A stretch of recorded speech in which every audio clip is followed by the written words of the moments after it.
Bismillahirrahmanirrahim. Assalamu alaikum and welcome to the Point Nursing channel. Stress and coping part 2 में आज हम discuss करेंगे कि कौन कौन से फैक्टर्स हैं जो कि हमारे कोपिंग मैकेनिज्म को अफेक्ट करते हैं, या क्योंकि हमारे पास जो कोपिंग है वो बहुत हेल्दी एंड अनहेल्दी वेज से हो सकता है, तो हम ये डिस्कस करेंगे कि कौन कौन से वेज जो हैं वो हेल्दी हैं और कौन से वेज जो हैं वो अनहेल्दी हैं, जिसके थ्रू हमें टेम्प्रेरी हमें उस चीज़ से स्ट्रेस से रिलीफ मिल जाता है, लेकिन हमें वो चीज़ें नहीं फॉलो करनी चाहिए क्योंकि वो लॉन्ग टर्म में फिर वो उनके साइड इफेक्ट आते हैं।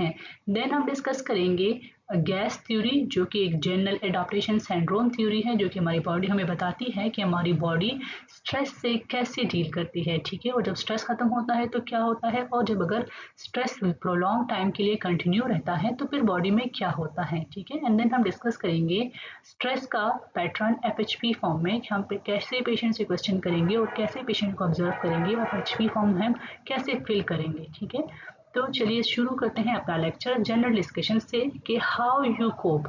ठीक है, आपने मुझे कमेंट्स में लिख के टाइप करके बताना है कि आप कैसे कोपिंग करते हैं, या कौन कौन सी ऐसी चीज़ें हैं जो कि आपको मोटिवेट करती है कोपिंग के लिए। ठीक है, सो आप मुझे कमेंट में टाइप करके बताएं कि आप कोपिंग के लिए कौन सा तरीका यूज़ करते हैं। नाउ अब हम बात करेंगे फैक्टर्स अफेक्टिंग कोपिंग। ठीक है, कौन कौन से फैक्टर्स हैं जो कि हमारे कोपिंग पैटर्न को, हमारे कोपिंग मैकेनिज्म को अफेक्ट करते हैं। ठीक है, स्ट्रेस से डील करने पर असर डालने वाले फैक्टर्स कौन कौन से हैं। सो इसमें नंबर 1 है लाइफस्टाइल कंसिडरेशंस। अगर किसी शख्स का लाइफस्टाइल अनहेल्दी हो, जैसे पुअर डाइट हो, नींद की कमी हो, एक्सरसाइजेज ना करना, तो फिर ठीक और बीमारी का शिकार हो सकता है। ऐसे लोगों का स्ट्रेस से कोप करना मुश्किल हो जाता है। नंबर 2 है प्रीवियस एक्सपीरियंस। अगर किसी शख्स ने पहले स्ट्रेसफुल सिचुएशन फेस किया हो तो वो या तो बेहतर तरीके से उस सिचुएशन से कोप करेगा क्योंकि पहले उसने उस चीज़ को एक्सपीरियंस किया है, या फिर उससे ट्रिगर होगा, यानी वो फर्दर वर्स होगा एंड वो जो उसका एक्सपीरियंस है वो नेगेटिव होगा, तो उससे क्या होगा, वो फर्दर और ज़्यादा स्ट्रेस महसूस करेगा। थर्ड है हमारे पास social interaction. So strong relationships और सोशल सपोर्ट सिस्टम स्ट्रेस को हैंडल करने में मददगार होते हैं, लेकिन अगर रिलेशनशिप्स ख़त्म हो जाएं, जैसे सेपरेशन हो जाए या डाइवोर्स, तो इमोशनल डिस्टर्बेंस होती है। बच्चे भी इस टेंशन का असर महसूस करते हैं और उनका कोपिंग स्टाइल अफेक्ट होता है। नंबर 4 है सेंसरी डेफिसिट। अगर किसी शख्स को देखने या सुनने में प्रॉब्लम हो, जैसे अंधापन या बहरापन, तो उसका इन्वायरमेंट और लोगों से इंटरेक्शन कम हो जाता है। ये लोनलीनेस और स्ट्रेस का सबब बनता है, जो कोपिंग एबिलिटी को नेगेटिवली अफेक्ट करता है।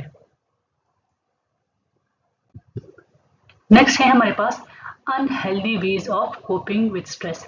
हमने पहले बात की कि स्ट्रेस के हेल्दी वेज कौन से होते हैं, लेकिन लाइक हम अपनी फैमिली से बात करें, हम थोड़ी सी स्लीप ले लें, या हम एक्सरसाइजेस कर लें, या हम माइंड डाइवर्जन थेरेपी कर लें, या सोशल इंटरेक्शन कर लें, तो ये सब क्या था, हमारे पास हेल्दी वेज ऑफ कोपिंग था। लेकिन कुछ अनहेल्दी वेज ऑफ कोपिंग होते हैं जो कि लोग जो है यूज़ करते हैं और वो लॉन्ग टर्म में फिर बॉडी के ऊपर नेगेटिव इफेक्ट्स डालते हैं।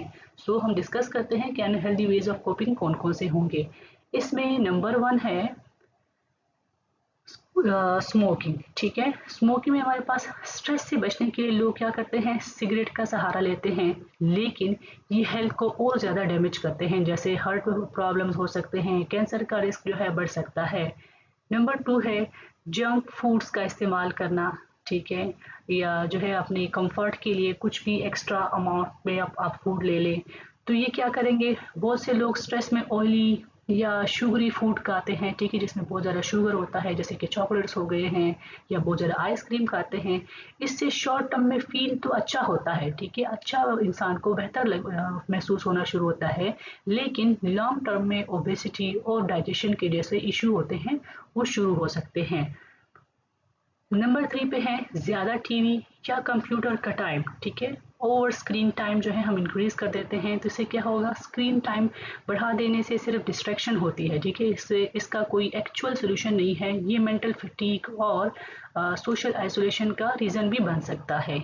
नंबर 4 पे है फ्रेंड्स, फैमिली या एक्टिविटीज से दूर हो जाना। ठीक है, स्ट्रेस में लोग अपने लव्ड वंस से दूर हो जाते हैं। ये आइसोलेशन और डिप्रेशन का सबब बन सकता है। नंबर 5 है ड्रग्स या पिल्स लेना रिलैक्स होने के लिए, ताकि अगर वो ड्रग्स लेंगे तो कुछ 3-4-5 आवर्स के लिए वो रिलैक्स हो जाएगा। सो स्ट्रेस दूर करने के लिए अगर कोई स्लीपिंग पिल्स या ड्रग का यूज़ करे तो वो आदत बन जाती है। ठीक है, उस पर क्या होता है, डिपेंडेंसी शुरू हो जाती है, जो कि एक डेंजरस चीज़ है। तो जब भी इसको कोई थोड़ा सा स्ट्रेस होगा तो वो क्या करेगा, पिल्स यूज़ करेगा। और अगर वो स्ट्रेस खत्म भी हो जाए क्योंकि उसके ऊपर डिपेंडेंसी हो चुकी होती है, तो फिर वो इंडिविजुअल क्या करता है, लाइफ लॉन्ग वो पिल्स लेता है, जिसके अपने भी फिर साइड इफेक्ट होंगे। नंबर 6 है स्लीपिंग टू मच, यानी ज़्यादा सोना। नींद ज़रूरी है लेकिन स्ट्रेस से भागकर पूरा दिन सोना अनहेल्दी है। ये रियल लाइफ सिचुएशन से डील करने की सलाहियत को फर्दर कम कर देती है। नंबर 7 एंड लास्ट है हमारे पास दूसरों पर गुस्सा करना। ठीक है, दूसरों के ऊपर गुस्सा निकालना, जैसे आउटबर्स्ट या फिजिकल वायलेंस करना। स्ट्रेस में एंग्री होना या आउटबर्स्ट या फिजिकल वायलेंस दूसरों को हर्ट करता है और अल्टीमेटली आपको फिर बाद में गिल्ट फील होता है। ये रिलेशनशिप्स को फर्दर जो है वो खराब कर सकता है। सो ये हमारे पास कुछ अनहेल्दी वेज हैं जो कि हमें टेम्पररी अच्छा फील करवाते हैं, लेकिन बाद में हमें क्या होता है, पछतावा होता है, डिपेंडेंसी होती है, या हमारी बॉडी के ऊपर दूसरे जो है नेगेटिव इफेक्ट्स आते हैं। When stresses enter in your body alarm for it with different signs and symptoms which prepare body to fight with stress। ठीक है, जब भी हमारी बॉडी में कोई स्ट्रेस आता है तो हमारी बॉडी क्या करती है, एक अलार्म बजाती है और डिफरेंट साइन सिम्टम्स शो करना शुरू करती है। फिर बॉडी क्या करती है, उस स्ट्रेस से फाइट करने के लिए खुद को तैयार करती है। सो इसके लिए हम एक थ्योरी पढ़ते हैं जिसको हम कहते हैं गैस थ्योरी, या जिसको हम कहते हैं जनरल एडाप्टेशन सिंड्रोम। ठीक है, सो जनरल एडाप्टेशन सिंड्रोम गैस, जो कि हंस ने 1956 में डिस्क्राइब किया था। गैस 3 स्टेजेस पर मुश्तमिल होती है जो बताती है कि हमारी बॉडी स्ट्रेसेस को कैसे रिएक्शन देता है, कैसे उसको जो है डील करता है। ठीक है, सो जैसे हमने बात की कि इसमें 3 स्टेजेस है। सो नंबर 1 स्टेज है अलार्म रिएक्शन। ठीक है, सो अलार्म रिएक्शन क्या होता है, जब कोई स्ट्रेसफुल सिचुएशन होती है तो बॉडी सबसे पहले अलार्म स्टेज में चली जाती है। इस स्टेज में बॉडी डेंजर को पहचानती है और तैयार होती है कि एक्शन करना है। ठीक है, एक्शन के लिए तैयार होती है। इससे हम फाइट और फ्लाइट रिस्पॉन्स भी कहते हैं। फाइट एंड फ्लाइट रिस्पॉन्स को जैसे हमने पहले भी डिस्कस किया है कि इसमें क्या होता है कि डिफरेंट बॉडीज में हार्मोन रिलीज होते हैं और वो बॉडी को फाइट करने में हेल्प देती है। देन हमारे पास आता है रेजिस्टेंस स्टेज। ठीक है, अगर स्ट्रेस ज़्यादा देर तक रहे तो बॉडी उससे डील करने की कोशिश करती है। इस स्टेज में बॉडी रेजिस्ट करती है स्ट्रेस के अगेंस्ट, लेकिन अगर स्ट्रेस खत्म हो जाए तो बॉडी नॉर्मल स्टेट में वापस आ जाती है। ठीक है, इस चीज़ में क्या होगा, बॉडी रेजिस्टेंस शो करेगी, लेकिन अगर जो इशू है, वो जो स्ट्रेस है वो रिजॉल्व हो जाए तो बॉडी नॉर्मल स्टेज पे आ जाएगी, तो हम इसको कहते हैं रेजिस्टेंस स्टेज। देन हमारे पास है थर्ड स्टेज, इसको हम कहते हैं एग्जॉस्शन स्टेज। ठीक है, एग्जॉस्शन स्टेज, इसमें क्या होगा, अगर स्ट्रेस ज़्यादा प्रोलॉन्ग हो जाए और बॉडी कंटिन्यूसली फाइट करती रहे तो एनर्जी ख़त्म हो जाती है। इससे एग्जॉस्शन स्टेज कहते हैं। इस स्टेज में बॉडी वीक हो जाती है, टिश्यूज डैमेज होना शुरू हो जाते हैं, बीमारियां बढ़ जाती हैं और एक्सट्रीम केसेस में डेथ भी हो सकती है। ठीक है, तो स्टूडेंट गेस मॉडल हमें ये बताता है कि स्ट्रेस अगर टाइम पे कंट्रोल ना हो तो बॉडी के ऊपर नेगेटिव असरात डाल सकता है। इसलिए स्ट्रेस मैनेजमेंट स्ट्रेटजी सीखना और अप्लाई करना अपनी बॉडी के लिए और दूसरों को सिखाना बहुत इंपॉर्टेंट है। Coping stress in FHP। तो अब हम देखेंगे कि कोपिंग स्ट्रेस टॉलरेंस पैटर्न क्या है। इसका मकसद ये समझना है होता है कि पेशेंट स्ट्रेस को कैसे फेस करता है और उसकी कैपेसिटी क्या है कोपिंग की। ठीक है, हम पेशेंट से इंफॉर्मेशन लेते हैं और उससे जो है जानने की कोशिश करते हैं कि पेशेंट को अभी इशू क्या है और वो इसको कैसे डील करता है। ठीक है, तो इसमें नंबर 1 है हिस्ट्री टेकिंग होती है यूजुअली। इसमें फर्स्ट है अफेक्ट या मूड, पेशेंट का मूड कैसा है, क्या वो काम है, जैसे कि नंबर 1 है। तो जो ऑप्शन आपको लगेगा या वो खुद आपको बताएगा तो आपने क्या करना है, यहाँ पर इस तरह टिक करना है। ठीक है, क्या पेशेंट जो है हमारे पास काम है, सुकून में है, एंग्री है, गुस्सा है, इरिटेबल है, फियरफुल है, डरा हुआ है, एंशियस है, विड्रॉन या एपेथेटिक है कि वो कोई इमोशन नहीं शो कर रहा, कोई जो है उसके एक्सप्रेशन नहीं है, दूसरों से बात नहीं कर रहा, उसमें कौन सा जो है आपको लग रहा है कि कौन सी उसमें फिक्स बैठ रहा है पेशेंट में, तो आपने वो चीज़ टिक करनी है। ठीक है। नंबर 2 के ऊपर है स्ट्रेसर्स या मेजर लाइफ चेंजेस। ठीक है, स्ट्रेसर या मेजर लाइफ चेंजेस, यहाँ पे लिखना होता है कि पेशेंट किस स्ट्रेस से गुजर रहा है। ठीक है, या किस स्ट्रेस से गुजर चुका है, जैसे कि जॉब लॉस या फैमिली इशू, एक्सीडेंट हुआ है या किसी अपने की डेथ हुई है, तो आपने क्या करना है, यहाँ पर मेंशन करना है। नंबर 3 पे आता है कोपिंग मैकेनिज्म और प्रॉब्लम मैनेजमेंट। पेशेंट स्ट्रेस को कैसे मैनेज करता है, क्या वो पॉजिटिव कोपिंग करता है जैसे exercise, talking to the family, या नेगेटिव जैसे आइसोलेशन या ओवरथिंकिंग करना या ड्रग का यूज़ करना। ठीक है, use of alcohol, tobacco, paan, cigarette और ड्रग्स, क्या पेशेंट कोई सब्सटेंस यूज़ करता है ताकि वो स्ट्रेस को मैनेज करे, ठीक है, स्ट्रेस को कम करे, अगर हाँ तो किस हद तक वो यूज़ करता है, क्या वो दिन में एक दफ़ा जो है वो सिगरेट पीता है, क्या वो दिन में 3 बार सिगरेट पीता है, और वो कब से सिगरेट पीता है, तो वो क्या करना है, आपने यहाँ पर मेंशन करना है। नंबर 5 पे है सपोर्ट सिस्टम, क्या पेशेंट के पास फैमिली, फ्रेंड्स या कम्युनिटी सपोर्ट है, या जो है ये सपोर्ट पेशेंट की रिकवरी में हेल्प करती है या नहीं करती है। ठीक है, नर्सिंग डायग्नोस, लास्ट में आपने आपको क्या करना है, सारी अपने पेशेंट से हिस्ट्री ले ली है उसकी कोपिंग स्ट्रेस के रिलेटेड, अभी आपने क्या करना है, अपने नर्सिंग के अकॉर्डिंग, अपने जजमेंट के अकॉर्डिंग उस क्या करना है, उसकी एक डायग्नोज बनानी है। यहाँ पर आपको रेलिवेंट नर्सिंग डायग्नोज निकला होता है based on patient stress level और कोपिंग कैपेसिटी। ठीक है, जैसे हम एक एग्जांपल इसमें ले सकते हैं कि फॉर एग्जांपल हम कह सकें कि पेशेंट को जो है वो कोपिंग नहीं कर पा रहा, और वो क्यों नहीं कर पा रहा, क्योंकि अभी रिसेंटली उसका लॉस हुआ है, और अभी हमें कैसे पता कि वो जो है कोपिंग नहीं कर पा रहा, वैसे नहीं कर पा रहा कि वो बिल्कुल लोगों से अलग हो गया है, वो लोगों से बात नहीं करता है। ठीक है, वो जो किसी चीज़ में इंटरेस्ट शो नहीं करता है, तो इसके लिए हम एक स्टेटमेंट लिखेंगे, पीएस फॉर्मेट हम फॉलो करेंगे, और 3 शॉर्ट स्टेटमेंट्स को मिला के एक जो है कंप्लीट नर्सिंग डायग्नोज बनाएंगे, जिसकी एग्जांपल हो सकती है। फॉर एग्जांपल जैसे हमने कहा कि वो कोपिंग नहीं कर पा रहा, हम लिख सकते हैं इनइफेक्टिव कोपिंग, तो वो इनइफेक्टिव कोपिंग क्यों है, रिलेटेड टू रीसेंट लॉस्ट है। ठीक है, उसका रीसेंट लॉस हुआ है, और हम फिर फर्दर कह सकते हैं एज एविडेंस बाय, कि हमें कैसे पता, हमें ऐसे पता है कि विड्रॉल बिहेवियर है उसका। ठीक है, तो हमारा कंप्लीट नर्सिंग डायग्नोज होगा ineffective coping related to recent loss as evidence by withdrawal behaviour. Number 7 है हमारे पास टीचिंग नीड्स। ठीक है, लास्ट हमारा जो ऑप्शन है वो टीचिंग नीड है, पेशेंट को किस चीज़ की एजुकेशन चाहिए, जैसे हम इस यहाँ पे लिख सकते हैं कि स्ट्रेस मैनेजमेंट टेक्निक्स, या काउंसलिंग की ज़रूरत है, या सब्सटेंस यूज से दूर रहने के तरीके सिखाने हैं उसको। ठीक है, सो यहाँ पर हमने लिखना है कि अभी पेशेंट को किस चीज़ के बारे में गाइड करना है, किस चीज़ के बारे में जो है इसको इन्फॉर्मेशन देनी है, इसको एजुकेट करना है, या काउंसलिंग करनी है, या सब्सटेंस एब्यूज को कैसे स्टॉप वो सिखाना है। ठीक है, तो ये सारी चीज़ें हम इसमें ऐड कर सकते हैं। इस असेसमेंट का गोल ये है कि आप पेशेंट को हॉलिस्टिकली समझें और उनकी मेंटल और इमोशनल नीड्स को फुलफिल कर सकें, उनको एड्रेस कर सकें। Why to assess stress in patient? Now, patient का स्ट्रेस असेस करना नर्सिंग प्रैक्टिस का इम्पॉर्टेंट पार्ट होता है। ठीक है, क्यों हम असेस करते हैं, क्योंकि पेशेंट के स्ट्रेसर्स को समझना नर्सिस के लिए ज़रूरी है। स्ट्रेस का सोर्स, जैसे कि कोई भी स्ट्रेसर हो जिसको हम स्ट्रेसर कहते हैं, ठीक है, आइडेंटिफाई करना ज़रूरी होता है, जैसे कि फैमिली प्रॉब्लम्स, या कोई इलनेस हो, या फाइनेंशियल इश्यूज हो, ताकि उनका प्रॉपर सोल्यूशन मिल सके, इसलिए हम आइडेंटिफाई करते हैं। ठीक है, देन नंबर 2 है to observe the impact of stress on patient treatment, stress का असर देखना कि उसका ट्रीटमेंट के ऊपर क्या असर है। ठीक है, स्ट्रेस पेशेंट के ट्रीटमेंट, रिकवरी और मेडिकेशन कंप्लायंस को अफेक्ट करता है। अगर पेशेंट स्ट्रेस्ड है तो वो अपनी केयर इंस्ट्रक्शंस फॉलो नहीं करता है। ठीक है, यूजुअली फिर वो क्या करता है, अवॉइड करता है और अपनी केयर को जो है फॉलो नहीं करता। अगर हम उसको बताते हैं कि आपने इस टाइम में मेडिसिन लेनी है तो वो यूजुअली नहीं करता है, अगर आपने सोना है तो वो नहीं फॉलो करते ऑर्डर्स को।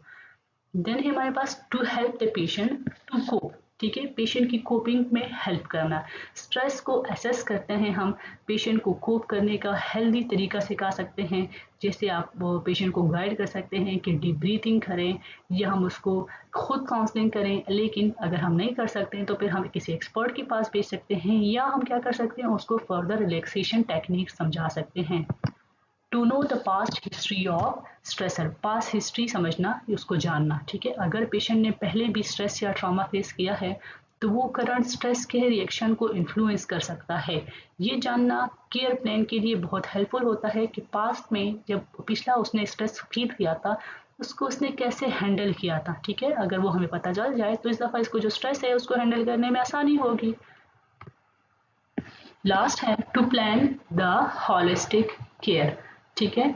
स्ट्रेसेस असेस करने से हम बॉडी, माइंड और इमोशन सब चीज़ों को कवर कर सकते हैं, जिसे हम हॉलिस्टिक केयर कहते हैं, ठीक है। जब हमारे पास पूरी इंफॉर्मेशन होगी तो हम पेशेंट को कंप्लीट हॉलिस्टिक केयर दे सकते हैं। Nursing diagnosis, okay. Nursing diagnosis जैसे हमने पहले बात की डिफरेंट टाइप की हो सकती हैं। अगर पेशेंट को हम कहें कि उसका डिस्टर्ब थॉट प्रोसेस है तो इसको हम ऐसे कंप्लीट स्टेटमेंट कैसे लिखेंगे। हमने पहले बात की थी कि हमारे पास नर्सिंग डायग्नोस 3 शॉर्ट स्टेटमेंट से बनता है। PES फॉर्मेट हम फॉलो करते हैं, जिसमें हमारे पास P से होता है कि उसका एक्चुअल इशू क्या है, E से होता है कि एक्स्ट्रा फॉर एग्जाम्पल उसके ई से इसका होता है कि एटियोलॉजी क्या है, यानी उस प्रॉब्लम की कॉज क्या है, ठीक है। S होता है सिम्टम्स या साइन, यानी हमें कैसे पता चला कि उस पेशेंट को ये वाला इशू है। जैसे इसमें हमारे पास फर्स्ट नर्सिंग डायग्नोज है disturb thought process. Different type of nursing processes बन सकते हैं, नर्सिंग डायग्नोसिस बन सकते हैं। थॉट प्रोसेस अगर डिस्टर्ब है तो उसका कंप्लीट स्टेटमेंट कैसे होगा, डिस्टर्ब थॉट प्रोसेस ये हमारा प्रॉब्लम होता है। अब हमें जो है उसका कॉज क्या लिखना है, बेस पर पेशेंट हम लिख सकते हैं रिलेटेड टू साइकोलॉजिकल स्ट्रेस या उसको कोई ट्रॉमा हुआ है, ठीक है। लास्ट में हम लिख सकते हैं साइन एंड सिम्टम हमें कैसे पता चला, as evidence by confusion, poor decision making और डिफिकल्टी इन कंसंट्रेशन, ठीक है। ये डायग्नोस तब लगाया जाता है जब पेशेंट को सोचने समझने में मसले हों, जैसे गलत सोचना या डिसीजन ना ले पाना या कन्फ्यूजन का शिकार होना, इसको हम क्या कहेंगे, डिस्टर्ब थॉट प्रोसेस। सेकेंड है हमारे पास डिफेंसिव कोपिंग, ये उन पेशेंट का होता है जो अपनी प्रॉब्लम एक्सेप्ट नहीं कर पाते या दूसरों को ब्लेम करते हैं या गुस्सा करते हैं इंस्टेड ऑफ उस स्ट्रेस को मैनेज करने के, ठीक है। तो उसका कंप्लीट स्टेटमेंट क्या हो सकता है, defensive coping related to anxiety and inability to handle stress as evidenced by denial of problem, blaming और aggressive behavior, ठीक है। नेक्स्ट है हमारे पास फेयर, अगर पेशेंट डर या खौफ का शिकार होता है, उसमें जो है बेचैन होता है या सिचुएशन से बचने के लिए वो क्या करता है, गुस्सा शो करता है या बिल्कुल वो खामोश होता है, तो हम इसको क्या लेबल करेंगे, फेयर लेबल करेंगे, ठीक है। तो हम इसमें क्या करेंगे, कंप्लीट सेंटेंस इसकी कैसे लिखेंगे, कंप्लीट नर्सिंग डायग्नोस क्या होगा, fear related to perceived threat और traumatic experience as evidence by, यानी हमें कैसे पता चला, वर्बल एक्सप्रेशंस ऑफ फेयर कि उसने हमें बताया कि मुझे डर लग रहा है, रेस्टलेस होगा और अवॉइडेंस बिहेवियर, वो लोगों को अवॉइड करने की कोशिश करेगा, ठीक है। नेक्स्ट नर्सिंग डायग्नोज है पोस्ट ट्रॉमा सिंड्रोम। अब ये उन पेशेंट में होता है जो कि किसी एक्सीडेंट, वायलेंस या ट्रॉमेटिक इवेंट के बाद डर या फ्लैशबैक महसूस करते हैं, ठीक है, जिसमें ये नींद में खौफ महसूस करते हैं, वो डर जाते हैं। देन है हमारे पास इम्पेयर्ड सोशल इंटरेक्शन, अगर पेशेंट दूसरों के साथ बात नहीं करना चाहता, ग्रुप एक्टिविटीज़ को अवॉइड करता है या कम्युनिकेशन वीक होती है, तो ये डायग्नोस बनता है कि impaired social interaction related to fear, anxiety और low self esteem as evidenced by withdrawal, poor communication or lack of participation in social activities. Okay, ये डिफरेंट नर्सिंग डायग्नोसिस है। आई होप 4-5 मैंने आपके साथ डिस्कस कर लिए हैं, रिमेनिंग आप खुद जो है उसको कंप्लीट कर पाएंगे। नाउ है हमारे पास आउटकम आइडेंटिफिकेशन एंड प्लानिंग, ठीक है। नर्सेस का रोल सिर्फ पेशेंट की प्रॉब्लम आइडेंटिफाई करना नहीं होता है, बल्कि पेशेंट के साथ मिलकर उनके गोल्स और इंटरवेंशन सेट करना भी होता है। जब बात स्ट्रेस और कोपिंग की होती है तो नर्स काम करती है कि पेशेंट अपना स्ट्रेस समझे और उसको हैंडल करना सीखे, ठीक है। नर्स इस चीज़ के ऊपर काम करती है। फॉर एग्जांपल हमारे पास आउटकम के एग्जांपल्स हैं या हमारे पास गोल के एग्जांपल है, the client will identify sources of stress in his और हर लाइफ, ठीक है, ये वाला पॉइंट। मतलब पेशेंट अपने क्या करेगा, पेशेंट अपनी लाइफ में जो चीज़ें स्ट्रेस क्रिएट करती हैं, जैसे काम का प्रेशर, फाइनेंशियल मसले और फैमिली कॉन्फ्लिक्ट, उसको पहचानने और समझने में क्या करेगा, उसको अंडरस्टैंड करेगा। ठीक है, नेक्स्ट है हमारे पास the client will identify usual personal coping strategies for stressful situation. मतलब पेशेंट अपने नॉर्मल कोपिंग मेथड्स को समझेगा, जैसे एक्सरसाइजेज, दुआ या रिलैक्सेशन, बात करना, या कभी अनहेल्दी मेथड्स जैसे स्मोकिंग। नर्स पेशेंट को इनकरेज करती है कि हेल्दी स्ट्रेटेजीज यूज करे फॉर कोपिंग। देन है हमारे पास third and last, the client will define the effects of stress and coping strategies on activities of daily living। ठीक है, मतलब पेशेंट क्या करेगा, ये समझ पाएगा कि स्ट्रेस और कोपिंग का उनकी डेली लाइफ पर असर होता है। ठीक है, नेगेटिव असर होता है उसका, जैसे नींद डिस्टर्ब होना, काम जो है हमारा खाना पीना जो है वो कम होना, थकन फील करना यानी फटीग फील करना, कंसंट्रेशन की प्रॉब्लम या सोशल आइसोलेशन। ठीक है, ये हम क्या करते हैं, पेशेंट को समझाते हैं। स्ट्रेस और कोपिंग के प्लानिंग फेज में नर्स और पेशेंट टीम वर्क करते हैं। नर्स पेशेंट को गाइड करती है कि स्ट्रेस के सोर्सेज को समझो, अपने कोपिंग मेथड्स को आइडेंटिफाई करो और देखो कि ये स्ट्रेस और कोपिंग तुम्हारी लाइफ को कैसे अफेक्ट कर रहे हैं। ठीक है, इस तरह पेशेंट अपने स्ट्रेसेस को मैनेज करने के लिए रियलिस्टिक गोल सेट करता है और नर्स उसको अचीव करने में हेल्प करती है। नाउ है नर्सिंग इंटरवेंशंस और नर्सिंग इम्प्लीमेंटेशन। नर्सेज इंडिपेंडेंटली अपने आप या कोलेबरेटिवली यानी दूसरे जो है डॉक्टर्स, सर्जरिस्ट या फैमिली के साथ मिलकर काम करती हैं ताकि पेशेंट की फंक्शनिंग को रिस्टोर किया जा सके। ठीक है, सो नर्स इसमें क्या करती है, हेल्प इन रिड्यूसिंग स्ट्रेसेस।